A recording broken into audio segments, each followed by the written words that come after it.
કુંતાજીની દ્રષ્ટિ જ્યારે આંખો ઉપર પ્રભુની પડી, પહેલા તો ભત્રીજો માનતા તો આંખોમાં આંખો મિલાવીને વાત કરતા, પણ જ્યાં દ્રષ્ટિ આંખોમાં પડી સંકોચ થયો, દ્રષ્ટિ નીચે ઝૂકી અને માટે પ્રભુની નાભી ઉપર દ્રષ્ટિ પડી અને કુંતાજી કહે નમઃ પંકજ નાભાય, જેની નાભી કમળ સમાન. દ્રષ્ટિ થોડી ઉપર ગઈ, પ્રભુના કંઠમાં રહેલી કમળની માળા ઉપર દ્રષ્ટિ પડી, કહે નમઃ પંકજ માલીને. દ્રષ્ટિ નેત્રોમાં પડી, કહે નમસ્તે નમઃ પંકજ નેત્રા, જેના નેત્ર પણ કમળ સમાન. અને ત્યાં જ સંકોચ થયો, દ્રષ્ટિ ચરણો પર આવી અને કહે નમસ્તે પંકજાંગ્રે. એ કહે કે પ્રભુ આપ મારા ભત્રીજા કેવી રીતે હોઈ શકો, કારણ કે આપની નાભી કમળ સમાન છે. આપ મારા ભત્રીજા કેવી રીતે હોઈ શકો, કારણ કે આપના કંઠમાં કમળની માળા છે. અહીંયા ભગવાન કહે કે મારી નાભી કમળ સમાન છે, એના ઉપરથી એમ થોડી કહેવાય કે હું આપનો ભત્રીજો ન હોઉં. કુંતાજી કહે કે નાભી કમળ સમાન એનો મતલબ જાણો છો? પ્રભુ કે શું? તો કહે આપની નાભીમાંથી જ એકવાર કમળ પ્રગટ્યું અને કમળમાંથી બ્રહ્માજી પ્રગટ્યા અને બ્રહ્માજીએ સૃષ્ટિનું સર્જન કર્યું. તો જે બ્રહ્માના પણ પિતા હોય એ મારા ભત્રીજા કેવી રીતે હોઈ શકે? કહે નમઃ પંકજ માલીને. પ્રભુ આપના કંઠમાં કમળની માળા. તો ભગવાન કે કમળની માળા કંઠમાં હોવાથી શું થાય?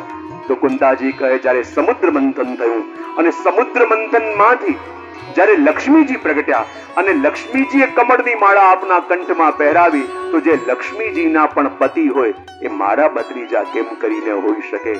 કુંતાજી વંદન કરે છે અને પછી કુંતાજી જીવનમાં થયેલી એક એક કૃપાઓનું ચિંતન કરે છે કે પ્રભુ જુઓ જીવનમાં કેટલી સમસ્યાઓ આવી. દિશા મહાગ્રે પુરુષાર્થ દર્શનાર્થ. પ્રભુ આપે પેલા વિષવાળા ભોજનથી અમારી રક્ષા કરી, લાક્ષાગ્રહના અગ્નિથી રક્ષા કરી. અને અહીંયા કુંતાજી કહે કે જ્યારે જ્યારે પણ જીવનની અંદર પીડા આવે, જ્યારે જ્યારે પણ જીવનમાં સંકટ આવે, ત્યારે ત્યારે જીવનમાં પ્રભુએ કરેલી કૃપાઓનું ચિંતન કરજો. જુઓ પ્રભુએ આપણને જે નથી આપ્યું એની ફરિયાદ તો જીવનભર કરીએ છે, પણ ભગવાને આપણને એવું ઘણું આપ્યું છે કે જેની યોગ્યતા આપણામાં નથી. જો એનો ધન્યવાદ ન માની શકીએ તો જે નથી આપ્યું એનો ફરિયાદ કરવાનો આપણો શું અધિકાર છે? પ્રભુએ અધિકાર જોયા વિના, પાત્રતા જોયા વિના કેટલું આપણને આપ્યું છે. અને એક એક કૃપાનું ચિંતન કરે કે જ્યારે જ્યારે પણ જીવનમાં એવો પ્રસંગ આવે, જ્યારે જીવનમાં સંકટ આવે, ત્યારે ત્યારે પ્રભુનું ચિંતન કરજો. કહેવાય ને કે એક આર્મીની અંદર એક કોઈક ઓફિસર હતો અને ઠાકોરજીમાં એટલી પ્રીતિ, આખો દિવસ એના ખિસ્સામાં ઠાકોરજીનું ચિત્ર રાખે અને એના આસપાસના બધા જે સોલ્જર્સ હતા એને કહે કે જો યુદ્ધ થશે તો આપણે લડવા જવું પડશે, એમાં તારા ભગવાન બચાવવા નહીં આવે. ભગવાનનું ચિત્ર ખિસ્સામાં રાખીને ફરે છે, થોડી યુદ્ધ કરવા આવવાના છે. એ કહે છે કે હું કોઈ ફરિયાદ નથી કરતો, મારો ભરોસો છે કે જીવનના હરેક ક્ષણમાં મારા પ્રભુ મારી સાથે છે. બધા લોકો એને વ્યંગ કરતા પણ કોઈનું સાંભળે નહીં. એકવાર એક મોટા ઓફિસર ત્યાં ટ્રેનિંગ માટે આવ્યા અને બધાને ખબર હતી કે બહુ નાસ્તિક છે. કોઈએ ફરિયાદ કરી કે આ ઓફિસર આખો દિવસ પ્રભુનું ચિત્ર ખિસ્સામાં રાખીને ફરે છે. એને કહ્યું એને બોલાવો. એને બોલાવ્યો અને કહે મેં સાંભળ્યું છે કે આખો દિવસ તારા ખિસ્સામાં પ્રભુનું ચિત્ર રાખીને તું ફરે છે, જ્યારે યુદ્ધ થશે તારે ગન લઈને જવું પડશે, એ વખતે તારા ભગવાન બચાવવા નહીં આવે, એ વખતે તારા પ્રભુ રક્ષા કરવા કે લડવા નહીં આવે. આ બધું શું કરે છે? એ કહે કે હું મારા કર્તવ્યમાં કાંઈ ચૂકતો નથી, પણ મારો ભરોસો છે કે મારી સાથે મારા જીવનના હરેક મોડમાં મારા પ્રભુ છે. એ કહે અચ્છા, તને એમ લાગે છે કે જીવનના હરેક મોડમાં તારા ભગવાન તારી સાથે છે? બોલે હા, આજે મને પણ જોવા દે, હું પણ જોઉં છું કે તારા ભગવાન તારી રક્ષા કેટલી કરે છે અને તારા ભગવાન તારી સાથે કેટલા છે. મેં તારી આખી બાયોડેટા તારું વાંચ્યું છે અને એમાં લખ્યું છે અને હું જાણું છું કે તને કાર ચલાવતા આવડતી નથી, જો સામે જીપ પડી છે. તારા ભગવાનને કે તારો સાથ આપે, તારા ભગવાનને કે તારી હેલ્પ કરે, અને હું બીજું કાંઈ જાણવા માંગતો નથી. બસ પેલી કાર ચલાવીને, પેલી જીપ ચલાવીને તું અહીંયાથી અહીંયા લઈ આવ, હું માની જઈશ કે ભગવાન તારી સાથે છે. પેલો કે ભગવાન મારી સાથે છે એ મારો વિશ્વાસ છે, મારે એના કોઈ પ્રમાણ આપવાની જરૂર નથી, મારે કોઈ સાબિત કરવાની જરૂર નથી. આપને ન માનવું હોય કોઈ સમસ્યા નથી, પણ હું મારી આસ્થાનો ખિલવાડ કે દેખાવ કરવા માંગતો નથી. પણ ઓફિસર હઠ પર પકડ્યો કે આજે તો મારે જોવું જ છે કે તારા ભગવાન તારો સાથ કેવી રીતે આપે છે. જા પેલી જીપ ચલાવ અને અહીંયા આવો. જ્યાં આટલા આકરા શબ્દો કયા, એ લોકો ઠીક છે ગયો.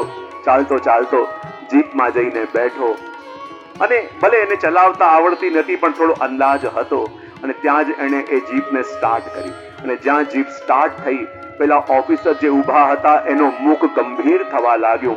જ્યાં એને ગિયર ચેન્જ કર્યું અને ધીમે ધીમે જીપ ચાલતી ચાલતી એની પાસે આવી અને ઓફિસરની આંખોમાંથી દળદળ આંસુ એ ભાગતા ભાગતા ગયા, પેલા સોલ્જરના પગમાં પડ્યા અને કહે મને ક્ષમા કરી દે, મને ક્ષમા કરી દે.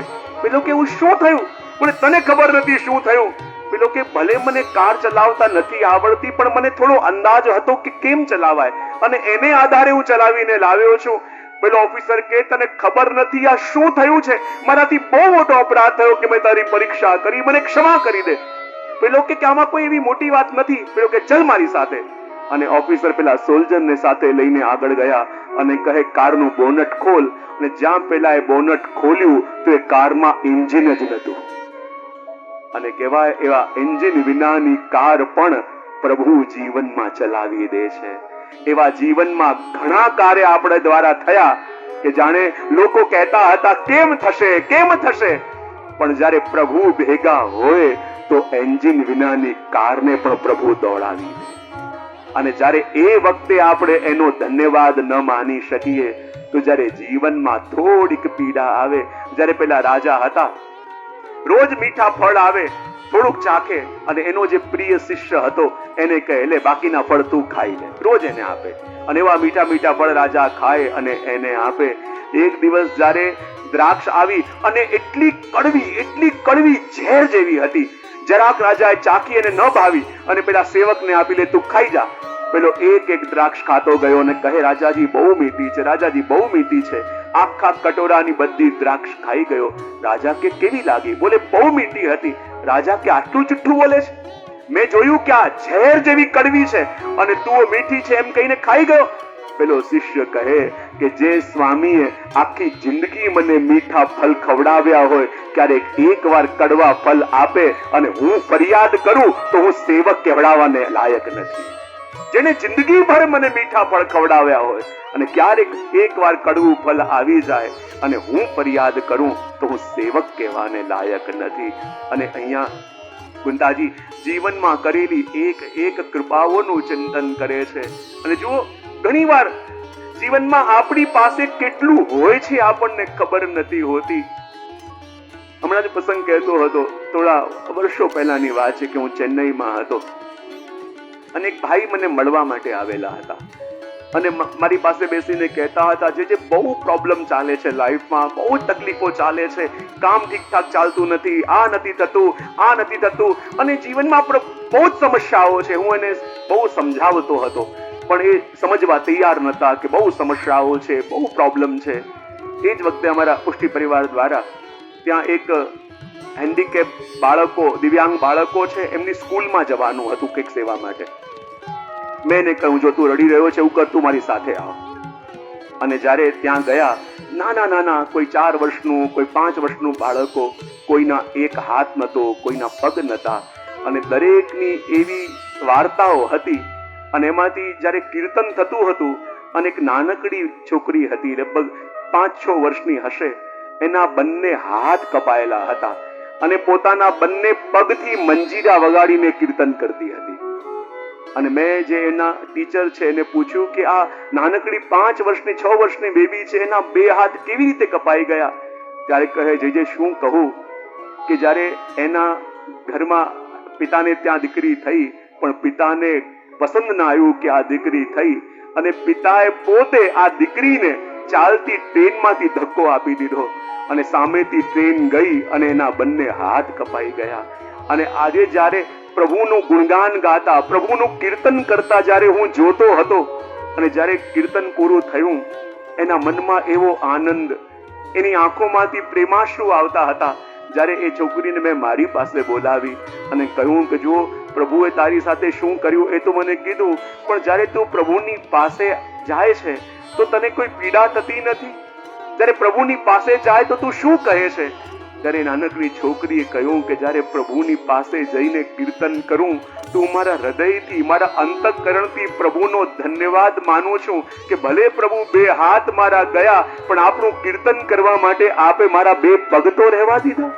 એના માટે પ્રભુ હું આપને ધન્યવાદ માનું છું. ને ત્યારે મને લાગ્યું કે જીવનની નાની નાની સમસ્યામાં આપણે એવા વ્યાકુલ થઈ જઈએ છે, એવા તૂટી જઈએ છે. પણ જ્યારે એ બાળકોને મેં જોયા ને, ત્યારે એ ભાઈ જે મારી સાથે રડતા હતા એ કહે કે પ્રભુ, આની આગળ તો અમારી સમસ્યાઓ કાંઈ નથી. જો તો ખરા કેવું સમર્પણ! 2 હાથ નથી તો એ 2 પગથી મંજીરા વગાડીને કીર્તન કરે છે અને પ્રભુને ધન્યવાદ માને છે કે ભલે 2 હાથ ગયા, પણ આપણું કીર્તન કરવા માટે આપે મારા 2 પગ તો રહેવા દીધા. અને જ્યારે પણ જીવનમાં એવો કોઈ પ્રસંગ આવે ને, હું એ દીકરીને યાદ કરું. અને દીકરીને યાદ કરીને મને એટલી શક્તિ મળે છે, કારણ કે જે એક પ્રભુ ઉપરનો ભરોસો, જે એક સમર્પણનો, એક ગ્રેટિટ્યુડનો અને કૃતજ્ઞતાનો ભાવ એ વખતે મેં દીકરીના મુખમાં જોયો હતો ને, એ હું ક્યારે ભૂલી ન શકું.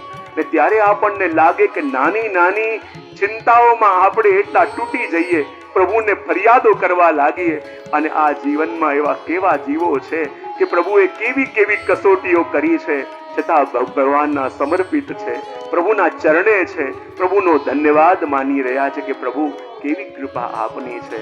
અને જ્યારે એ ભાવ આપણા મનમાં આવે ત્યારે આપણે સમજીએ કે જીવનમાં જો બધા કાર્ય આપણા પ્રભુ સાધે છે, પણ પ્રભુનો સ્વભાવ એવો છે કે કાર્ય પોતે કરે છે અને યશ એમના જીવોને આપે છે.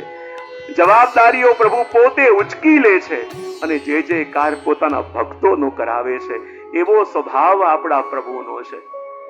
અને જ્યારે એ પ્રભુ માટે એક ગ્રેટિટ્યુડનો ભાવ, એક કૃતજ્ઞતાનો ભાવ જ્યારે આવે, હું જ્યારે આ પ્રસંગ કહેતો, મને પ્રસંગ બહુ પ્રિય છે, હું કાયમ કહેતો હોઉં છું. પેલા ટેનિસ પ્લેયરનો મને બહુ ગમે પ્રસંગ, કે જ્યારે એ બહુ મોટો ટેનિસ પ્લેયર, બહુ ફેમસ, અને એને કારણે લોકો એના દેશને જાણતા થયા. આખા દેશના લોકો એના બહુ જ મોટા ફેન હતા. અને એકવાર જ્યારે એ ટેનિસ રમતો હતો અને ટેનિસ રમતા રમતા એકદમ એને ચક્કર આવ્યા અને ત્યાં જ મૂર્છિત થઈને ઢળી પડ્યો. એ જ ટાઈમે એમ્બ્યુલન્સ બોલાવવામાં આવી અને એમ્બ્યુલન્સ જ્યારે એને લઈને મેડિકલ ચેકઅપમાં ગઈ, ડોક્ટરે ચેક કર્યું અને કહ્યું આને હવે લાસ્ટ સ્ટેજ પર બ્લડ કેન્સર છે, હવે આની પાસે આયુષ્ય રહ્યું નથી. અને જ્યારે આ વાત આખા દેશની અંદર ફેલાઈ અને આખા દેશમાં માતમ ફેલાઈ ગયું, કારણ કે બધા લોકો આને જોઈ જોઈને પ્રેરણા લેતા હતા. એ આખા દેશના લોકો માટે એક હીરો હતો, કારણ કે આના કારણે અમારા દેશને લોકો જાણે છે, આના કારણે અમારા દેશનું નામ રોશન થયું છે. અને બધાની આંખોમાં આંસુ હતા કે ભગવાને આવો રોગ આને જ કેમ આપ્યો. એવા અનેક લોકો છે કે જેના હોવા ન હોવાથી ફરક ન પડે, પણ ભગવાને આ પીડા આને જ કેમ આપી. અને એકવાર એનો લાઈવ ઇન્ટરવ્યુ ચાલતો હતો અને આખા દેશના લોકો આજે ટીવીની સામે ગોઠવાયા હતા પોતાના પ્રિય, પોતાના આઈડલ એવા એ સ્પોર્ટ્સમેનને જોવા માટે. અને જે ઇન્ટરવ્યુ લેતી હતી એ રિપોર્ટર પણ એની બહુ મોટી ફેન હતી. અને જ્યારે પૂછવા જાય અને એનું હૈયું ભરાઈ ગયું હતું, એની આંખમાંથી આંસુ હતા, એ બોલી શકતી નથી. અને બોલીને એટલું જ બોલી કે ભગવાને આવો રોગ તમને જ કેમ આપ્યો. દુનિયામાં લાખો કરોડો લોકો છે કે જેના હોવા ન હોવાથી ફરક ન પડે, પણ તમે જ કેમ, તમને જ કેમ પસંદ કર્યા. અને દુસ્કે એ રડવા લાગી.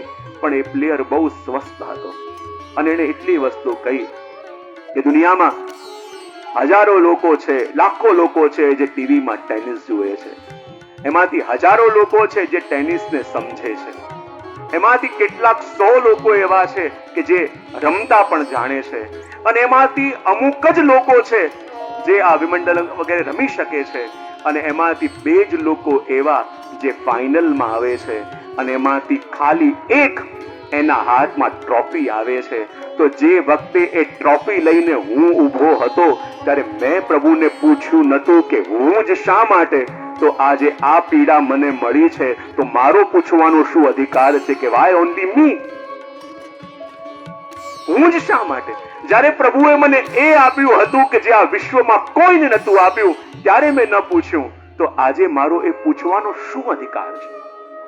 અને એટલા માટે તો અહીંયા કુંતાજી પણ કહે કે પ્રભુ જીવનમાં કેવી કેવી કૃપા આપે કરી, અને પ્રભુ આપનો સ્વભાવ એવો છે કે કાર્ય આપ કરો છો પણ યશ પોતાના ભક્તોને આપો છો. અને એટલા માટે તો ભક્તો પણ કહે ને કે પ્રભુ અમારા જીવનમાં પણ જ્યારે જ્યારે પણ જીવનની અંદર કસોટી આવે, જ્યારે જ્યારે પણ જીવનમાં સંકટ આવે, આપણા જીવનમાં પ્રભુના કરેલી એક કૃપાઓનું સ્મરણ કરજો કે કેવા મુશ્કેલમાં આપણે અટવાયા હતા, લાગતું હતું કેમ થશે કેમ થશે, અને એ વખતે પ્રભુએ કોને મોકલ્યા, કયા સ્વરૂપે પ્રભુ આવ્યા અને આપણને એ મુશ્કેલમાંથી હેમ કેમ કાઢીને લઈ ગયા. આખી દુનિયા આપણી બરબાદીની રાહ જોતી હતી, પણ એ વખતે પ્રભુ સાથે હતા અને પ્રભુએ આવીને કેવી રીતે આપણા કાર્ય સાધ્યા. જ્યારે એનું સ્મરણ કરીશું ત્યારે આપણને લાગશે કે જીવનમાં કેવી કૃપા છે. અને કુંતાજી એ જ પ્રભુની કૃપાઓનું ચિંતન કરતા કહે,